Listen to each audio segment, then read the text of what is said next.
લૂંટાઈ ગયો મારો લાડ ખજાનો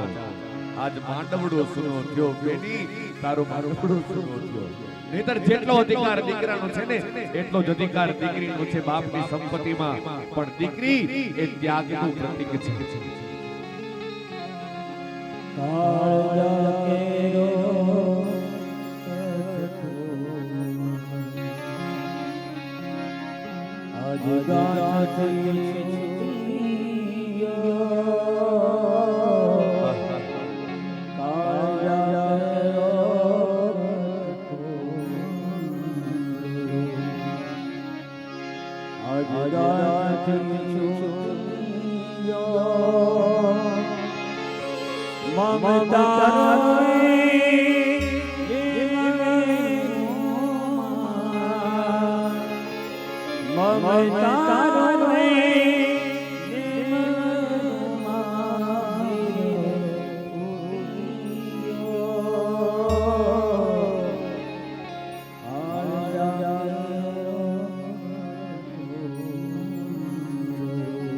દીકરીને ગાય દોરે ત્યાં જાય દીકરી તો પારકી થાપણ બાપનું પ્રાણ હોય બાપ બધું સહન કરી શકે આ દુનિયાની અંદર પોતાના દીકરી ઉપર દુઃખ આવે ને એ બાપ સહન કરી શકતો નથી બાપને જ્યાં સમાચાર મળે ભાગી જાય દીકરી વિદાય થતી હોય અને અહીંયા આપણો કવિ કહે છે કે અત્યાર સુધી જે ઘરની અંદર જે આમ ઉછળ કરતી હતી જે મોટું પડ્યું હોય એની અંદર જે રમતી હોય અને એ દીકરીને વડાવવા માટે થઈને બધા જ સગાવાલા એને વિદાય આપતા હોય ત્યારે દીકરીને બસ આવે તો એક જ ખામી રહી જવાની કઈ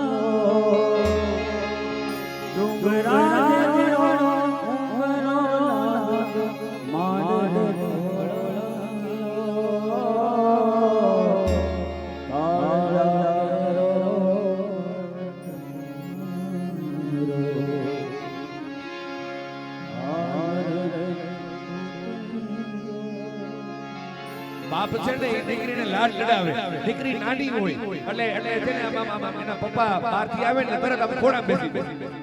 માને ચિંતા હોય દીકરીને વડાવવાની મોટી કરવાની બધું કામકાજ શીખવાડવાની પણ દીકરી કેવા લાડ લડે બાપ પાસે એક જ જગ્યા છે દીકરી માટે અને એ છે એનો બાપ દીકરી દોડી દોડીને પપ્પાના ખોડામાં બેસી જાય એટલે પછી માં છે ને એ માં ચિંતા કરતી હોય કે આને તમે બહુ ચગાવી છે શું કે માં કે આને તમે બહુ ચગાવી છે આને થોડું ઘરનું કામ શીખવાડો અને કઈ કામ કરવા દેતા નથી કાઈ આવડતું નથી આને કઈક શીખવાડો અને પાર્કે ઘરે મોકલવાની છે આપણે અને કઈક તો શીખવાડો અને નાનકડી દીકરીની બિચારી કઈ ખબર ન હોય એ શું કે ખબર કે પાર્કું કરે એટલે શું એમાં એ મમ્મી આ સાસરે મોકલવાનું એટલે શું સાંભળી લે તું ભલે મને ગમે તેમ કે પણ હું જ્યાં જઈશ ને ત્યાં મારા પપ્પાને સાથે લઈ જઈશ બિચારીને કઈ ખબર નથી પણ બાપની પાસે એ લાડ લીડા કરતી હોય દીકરી તારે માથે હવે બાપનો હાથ હવે આ સમય પૂરો થઈ ગયો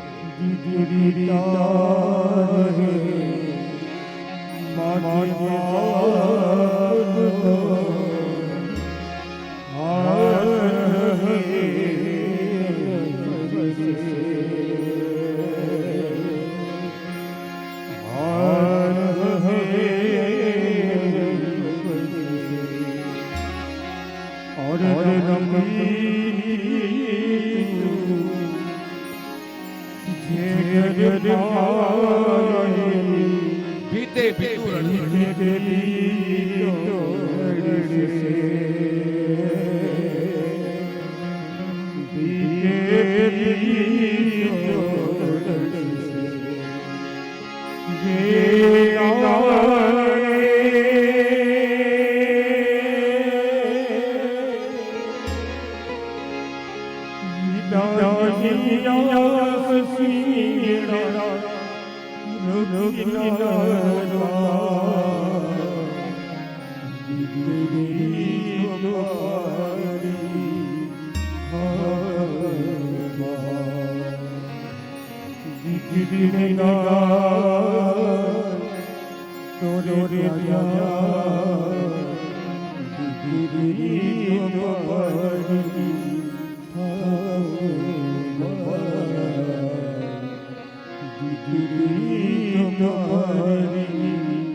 ભાઈ મરે ભવ હાંભરે બેટી મરે દસ જાય પણ જેના નાનપણમાં મરે ભાવતરા ત્યાં તો ચારે દિશાના વાહ વાહ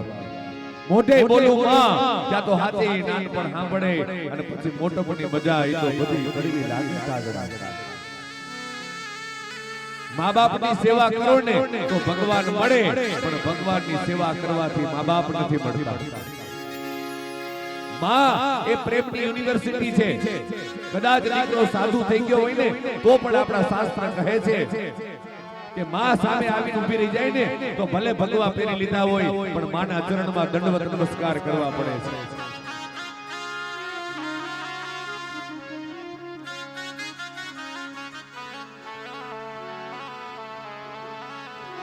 બીજા બધાના ઋણમાંથી હજી મુક્ત થઈ શકાય પણ મા બાપના ઋણમાંથી જીવ ક્યારેય મુક્ત થઈ શકતો નથી કારણ માં છે ને એ મરણ પથારીએ પડી હોય જમને વાત હાલતો હોય છેલ્લા શ્વાસ હોય એ ખાટલામાં ગોઈતી જડતી ન હોય કોઈ પોતાના છોકરાઓની પોતાના સંતાનોની ચિંતા કરતી હોય પોતે નાયડું માંડ્યું અને જમ જડાફા ખાય કોઈ એને છોરુની ચિંતા થાય એને કેમ વિહરીએ ખાગડા પ્રભુના એ પ્રેમ તણી પૂરી વેલો પ્રભુના એ પ્રેમ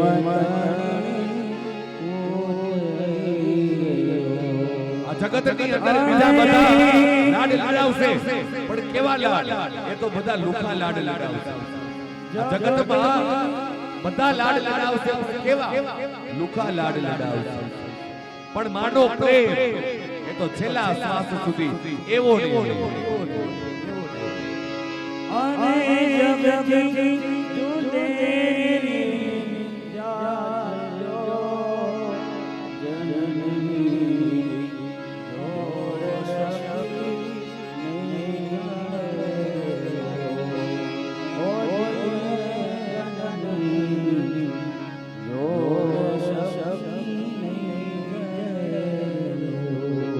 મંદિરમાં બેઠેલી માને રાજી કરવી હોય ને તો પેલા ઘરમાં બેઠેલી માને રાજી કરજો એટલે મંદિરમાં બેઠેલી મા તો આપોઆપ રાજી થઈ જશે પ્રભુના એ પ્રેમ તણી પૂતળી રેલોલ જગથી જુદેરી એની જાત જો જનનીની જોડ સખી નહીં મળે ગંગા અને યમુના એના તો નીર વધે ઘટે પણ માનો પ્રેમ એ તો એક જ સરખો સરખો એ પ્રેમનો પ્રવાહ જોડ શક્તિ નહીં ઓ ધીરે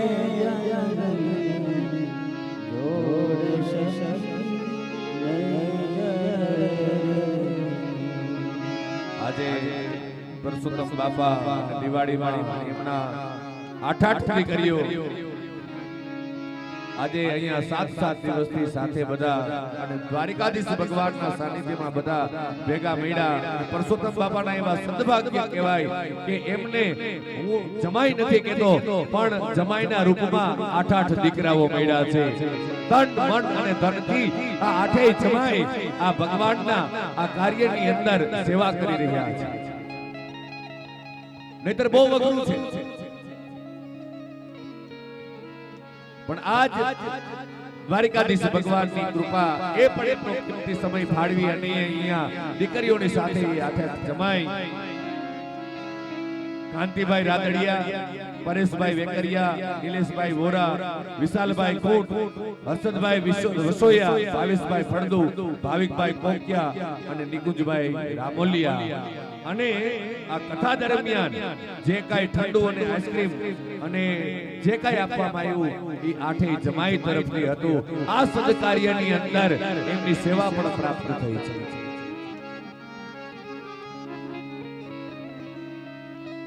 અને આવા સદકાર્ય હોય ને તો માનવતાની રૂએ પણ આ તો જમાઈ છે અને અત્યારના સમયમાં જમાઈ નથી હોતા, એ દીકરા સમાન હોય છે. અને અહીંયા એમણે પણ અહીંયા પોતાનો સમય ફાળવી અને અહીંયા સેવા કરી છે. દ્વારકાધીશ ભગવાનના ચોપડે અવશ્ય એમની નોંધ થશે, એમાં કોઈ શંકાને સ્થાન નથી. ભગવાન બધાને સુખી રાખે. જેણે જેણે આ સદકાર્યની અંદર આ જ્ઞાન યજ્ઞની અંદર તન મન અને ધનની આહુતિ આપી છે, બધા ભગવાન બધાનું કલ્યાણ કરે એવી ભગવાન પાસે પ્રાર્થના. અને બસ આવા નવા સદકાર્ય સેવાકી પ્રવૃત્તિઓ એ પોતાના હાથે થતી રહે, એમાં જ માનવ જીવનની સફળતા છે. કાલે તો કથા વિરામ લેશે અને હવે થોડો સમય બાકી રહ્યો છે, તો ભાવથી પ્રેમથી બધા અહીંયા, હું અગાઉ પણ કહેતો હતો કે કથાની અંદર જેટલા લોકો આ પરિવારને આમંત્રણને માન આપીને આવ્યા છે તો બરાબર છે, પણ જેને કથા પ્રત્યે પ્રેમ છે અને એવા લોકો જ્યારે કથા સાંભળવા માટે થઈ અને જ્યારે આવ્યા છે, બધાનું કલ્યાણ એ દ્વારિકાધીશ ભગવાન અવશ્ય કરશે, એમના મનોરથ સિદ્ધ કરશે. અને સાથે સાથે આજ પરિવારના ભાઈઓ કે જેણે ખૂબ દોડાદોડી કરી છે, કારણ કે આ પ્રસંગ એવો છે કે ચિંતા તો થાય. ભલે ભગવાનનું કાર્ય છે, ભગવાન બધું જ પરિપૂર્ણ કરે અને ભગવાનના આશીર્વાદ તો હોય જ, પણ સાથે સાથે રાત અને દિવસ જોયા વગર જેને મહેનત કરી છે એવા નીતિનભાઈ નસીર, રાજેશભાઈ નસીર, ઘનશ્યામભાઈ નસીર, ધર્મેશભાઈ નસીર, વિપુલભાઈ નસીર, ભાવેશભાઈ નસીર, અલ્પેશભાઈ નસીર અને ધવલભાઈ નસીર, એમને રાત દિવસનો ઉજાગરો કરી અને ભગવદ કાર્યની અંદર તન મન અને ધનની જેને આહુતિ આપી છે, જેમને આખા કાર્યક્રમને ઉજળો કરી દેખાડ્યો છે. અને એવા જ અમારા પવિત્ર ભૂદેવ એટલે કે સંજય દાદા, જયેશભાઈ અને નીતિનભાઈ. સંજય દાદા તો એમના ગુણગોર જેવું કામકાજ છે અને સતત મારી સાથે સંપર્કમાં રહ્યા. અને આ સંજયભાઈએ પોતાની કથા હોય એટલો બધો રસ લઈ અને મારા યજમાનનો આ કાર્યક્રમ સફળ કેમ થાય, બસ એ જ ચિંતા દિવસ અને રાત કરી છે. મને જ્યારે ફોન કરે ત્યારે બસ એક જ વાત હોય કે જેમ બને એમ સારું આપણે કરવું છે, જેમ બને એમ આપણે સારું કરવું છે. જ્યાં આવા પવિત્ર બ્રાહ્મણના આશીર્વાદ હોય, સુરાપુરા દાદાના આશીર્વાદ હોય, પિતૃનારાયણ દેવના આશીર્વાદ હોય, સખીદાતાના આશીર્વાદ હોય અને અહીંયા ભાગવત ભગવાનના કુળદેવી માતાજીના આશીર્વાદ હોય અને મા બાપના આશીર્વાદ હોય ને, અહીંયા બધી વસ્તુ બરાબર જ થાય, એમાં કોઈ શંકાને સ્થાન નથી. વિશેષ તો શું કહું, સર્વે ભવન્તુ સુખિનઃ, સર્વે સંતુ નિરામયા, સર્વે ભદ્રાણિ પશ્યન્તુ, મા કશ્ચિત દુઃખ ભાગ ભવે. આપણે બધા અહીંયા સાથે મળ્યા આ દ્વારિકાધીશ ભગવાનના દરબારમાં બેઠા છીએ, ભગવાનને કાલાવાલા કરીએ છીએ. આ ઈ જ કરવાનું છે ને, આપણે આ બધા ભગવાનને વાલા બનવા માટેના પ્રયત્ન છે. કથાની અંદર હવે તો કથા વિરામ જાય છે, એટલે મેં અગાઉ કીધું હતું તો આજે પણ એક વાત આપને કરું કે કથાની અંદર તમે એક વખત ખાલી તાલી પાડો ને, કેટલા પુણ્યની પ્રાપ્તિ થાય ખબર છે? હું બહુ ભલામણ હવે તો કરતો નથી કે તાલી પાડો બોલો, એ તો બોલવું હોય તો બોલે, એને એનું કલ્યાણ કરવું હોય તો બોલે. હું તો અહીંયાથી પછી કથા કર્યા. પણ એક માજી સત્ય ઘટનાનો પ્રસંગ કહું આપને. એક માજી